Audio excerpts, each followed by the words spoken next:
కానీ రేవంత్ రెడ్డి ఏం చేస్తుండు? మా రాష్ట్రం దివాలా తీసింది, మా రాష్ట్రం క్యాన్సర్ పేషెంట్ అయిపోయింది, మా రాష్ట్రం సంకనాకిపోయింది, నేను ఢిల్లీకి పోతే నాకు ఎవడు అపాయింట్మెంట్ ఇస్తలేడు, నన్ను దొంగ లెక్క చూస్తున్నారు. మరి దొంగ లెక్క చూడకుండా ఎట్లా చూస్తారు నాకు అర్థం కాదు. ఇంకొక మాట అంటుండు, అపాయింట్మెంట్ ఇస్తలేరండి నాకు, ఆడ పోతే చెప్పులు ఎత్తుకపోతాడని అపాయింట్మెంట్ ఇస్తలేరంట. ఇక ఇట్లా మాట్లాడినాక ముఖ్యమంత్రి ఎవడన్నా వస్తాడు ఆ కొత్త గీడికి? ఉన్న కంపెనీలు పారిపోతాయి తప్ప ఎవడన్నా కొత్తవాడు వస్తాడు? ఇక గిసొంటి వాడు అంటే అభివృద్ధి చేస్తాడు. రేపు షేక్పేటకు ఈయన కాడనే రూపాయి లేదు. తెలుగులో సామెత చెప్తారు చూడు, మింగ మెతుకులేదు కానీ మీసాలకు సంపెంగ నూనె పెట్టిండట వెనకకెవడో ఓ గట్ల. ఆయనకంటే పైసలు లేవంట, కానీ డెవలప్మెంట్ కావాలంటే కాంగ్రెస్ కోటేయాలనంట. యాడికెళ్ళి చేస్తావు డెవలప్మెంట్ మరి పైసలు లేకపోతే? దయచేసి నేను మిమ్మల్ని అడిగేది ఒకటే, ఆలోచించమని కోరేది ఒకటే, ఎలక్షను ఒక మంచి మోక మీకు.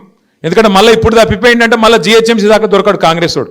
ఇది పట్టుకోవాలా, బాకీ కార్డు పట్టుకొని ఇంటికి రాగానే అడగాలి, ఏం బిడ్డ వచ్చినావు, మంచిగానే వచ్చినావు, మరి ఏమైనా 55,000 రూపాయలు ఏమైనా కొడుకు అని అడగాలి. మహాలక్ష్మి పథకం కింద మీరే అన్నారు కదా నెలకు 2,500 ఇస్తామని, ఒక గ్యారంటీ కార్డు ఇచ్చిపోయినావు కదా బిడ్డ లాస్ట్ టైము, మరి ఆడవేనే పైసలు ఏం సంగతి అని చెప్పి 55,000 అక్కడ పెట్టు, ఓటేస్తా నీకే వేస్తా, 55,000 అయితే అక్కడ పెట్టిపోరా కొడుకు అని చెప్పాలి.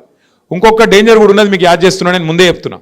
కాంగ్రెస్ వాళ్ళు లంగలు ఈ 2 ఏళ్ళు ఫుల్ పైసలు సంపాదించారు. రేవంత్ రెడ్డి రియల్ ఎస్టేట్ మీద వాడి, హైడ్రా పేరు మీద బిల్డర్లను వాన్ని వీన్ని గోకి గీరి గుద్ది గిచ్చి పైసలు బాగా గుంజిండు.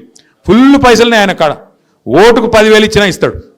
మీరు ఏం చేయాలి ఎరికైనా? షేక్పేటలో అయినా మన ఇంటికాడికి వచ్చిర్రు అనుకో, వచ్చి పైసలు చేతిలో పెడతారు. అక్క నువ్వైతే పెట్టుకో, నువ్వైతే ఓటేయి, నీకు బాగా పరిస్థితి బాగలేదు, నాకు ఎరికే, నువ్వు మనోని గెలిపియాలి అని చెప్పి అట్లా ఇచ్చిపోతారు.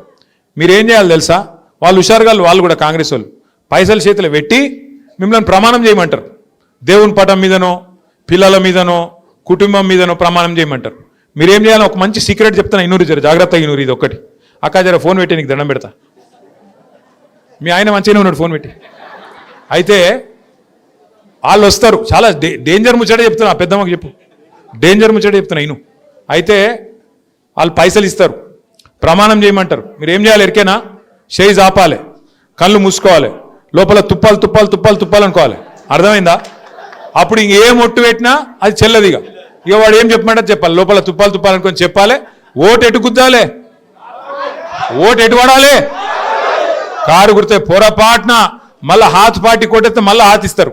ఇక పువ్వు పార్టీకి ఇస్తే ఇక మీకు తెలుసు అది పూజకు పనికిరాని పువ్వు. అది అర్థమైందా? ఆ పువ్వు పార్టీ పూజకు పనికిరాని పువ్వు, అది మన రాష్ట్రానికి పనికిరాని పార్టీ. అది ఎంత మాత్రం పనికిరాని పార్టీ, మనకు రూపాయి పని చేయలేవాడు, రేపు చెయ్యడు కూడా.